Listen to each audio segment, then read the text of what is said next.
എൻ്റെ കല്യാണം എൻ്റെ ചിലവ് മാത്രമായിരിക്കണമെന്ന് എനിക്ക് വളരെ നിർബന്ധമുണ്ടായിരുന്നു. അപ്പോൾ ദുബായിൽ നിന്ന് നമ്മൾ കുറച്ച് ഷോപ്സൊക്കെ നാട്ടിൽ കണ്ടു വെച്ചിട്ടുണ്ടായിരുന്നു. ഞാൻ വന്നിട്ട് പർച്ചേസ് ചെയ്യാമെന്ന് വിചാരിച്ചു. അങ്ങനെ നമ്മൾ ഇന്ന് പുളിമൂട്ടിൽ പോകാനുള്ള പ്ലാൻ ഇട്ടു.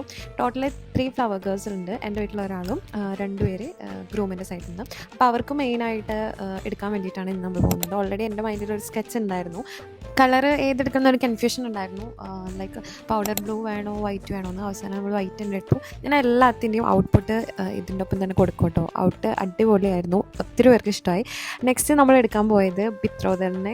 അവർ തന്നെയാണ് ഫ്ലവർ ഗേൾസ്. അപ്പോൾ അവർക്ക് വേണ്ടിയിട്ടുള്ള മെറ്റീരിയൽ എനിക്കൊരു ലെഹങ്ക മോഡലാണ് വേണ്ടിയിരുന്നത്. അങ്ങനെ നമ്മൾ അവിടെ പോയി കുറേ മെറ്റീരിയൽ എനിക്ക് കുറേ ഇഷ്ടപ്പെട്ടു കേട്ടോ. അപ്പോൾ ഏതെടുക്കണം എന്നൊരു കൺഫ്യൂഷനായിരുന്നു. റെഫറൻസ് പിക്ചേഴ്സ് എൻ്റെ കയ്യിലുണ്ടായിരുന്നു. അങ്ങനെ ഞങ്ങൾ ഇതാണ് കേട്ടോ ഔട്ട്. എനിക്ക് പേഴ്സണലി എസ്തറിൻ്റെ കുറച്ചും കൂടെ ഡാർക്ക് ആക്കണം എന്നുണ്ട് ഇപ്പോൾ വീഡിയോസൊക്കെ കാണുമ്പോൾ. എന്തായാലും കുഴപ്പമില്ല.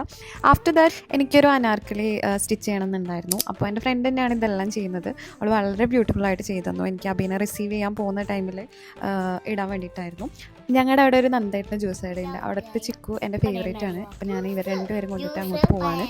പോയി അവിടെ എത്തിയ സമയത്ത് ഞങ്ങളുടെ 2 വീലർ കണ്ടിട്ട് ചേച്ചി ബസ്സിൽ പോകായിരുന്നു. ചേച്ചിയും കൂടെ അവിടെ ഇറങ്ങി. അപ്പോൾ നമ്മളെല്ലാവരും കൂടെ ജ്യൂസൊക്കെ കുടിച്ച് വീട്ടിൽ എത്തിയപ്പോൾ എനിക്കൊരു അനിയത്തിയും കൂടി ഉണ്ട്. അപ്പോൾ അവൾക്ക് പ്രീ വെഡിങ്ങിന് ഇടാൻ വേണ്ടി ഒരു അനാർക്കലി സ്റ്റിച്ച് ചെയ്യണം. അതിൻ്റെ മെറ്റീരിയലും കൂടെ പോയി എടുത്തു. അപ്പോൾ അതിൻ്റെ ഔട്ടും ഞാനവിടെ കൊടുത്തേക്കാം. ഇനി അപ്പോൾ നെക്സ്റ്റ് എപ്പിസോഡിൽ കാണാം. ബൈ.